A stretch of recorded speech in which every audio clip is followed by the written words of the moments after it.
نحمدہ ونصلی علی رسولہ الکریم اما بعد۔ شروع میں یہ سمجھا جاتا رہا کہ شاید موجودہ کرونا وائرس امریکہ کی چین کے خلاف ایک سازش ہے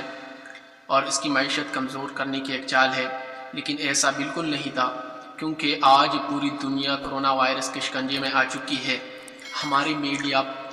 اینکرز اور فیس بک کی دانشورز قوم میں افراتفری پھیلانے میں بہت ماہر ہے، جس کی کوئی مثال نہیں ملتی۔ آج میرے آپ حضرات کے سامنے کچھ کلمات کہنے کا مقصد یہ ہے کہ یہ وائرس آپ کے لیے اور مسلمانوں کے لیے بالکل نہیں آیا ہے۔ آپ لوگوں کو،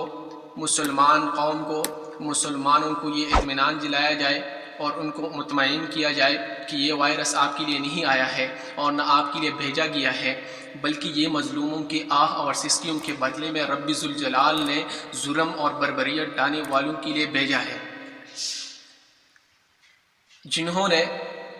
جنہوں نے شام، عراق، افغانستان اور برما وغیرہ کی مظلوم مسلمانوں پر ڈائے تھے،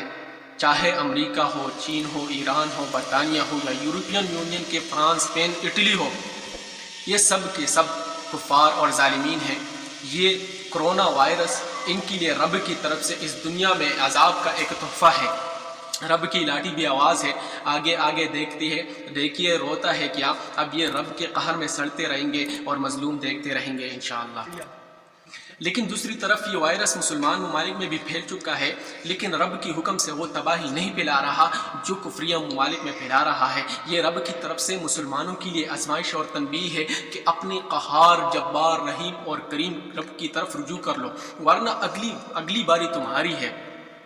اگلی باری تمہاری ہے۔ ہمارے پاس اتنی وسائل نہیں ہے کہ ہم اس کا مقابلہ کر کے بچ سکیں، لہٰذا میں ہاتھ جوڑ کے مسلمانوں سے یہ گزارش کرتا ہوں کہ اس وبا کا مذاق نہ اڑایا جائے، احتیاطی تدابیر اختیار کر لیں، تمام فضولیات چھوڑ کر اپنے رحیم و کریم رب کی طرف متوجہ ہو جائیں اور اس کی بارگاہ میں صدق دل سے توبہ کر لیں، نماز، صدقات اور تلاوت کا خوب اہتمام کر لیں، انشاءاللہ ہم پہ آئی ہوئی یہ وبا رب کریم کے فضل سے ٹل جائے گی انشاءاللہ تعالی۔ فجزاکم اللہ خیرا وما علینا الا البلاغ۔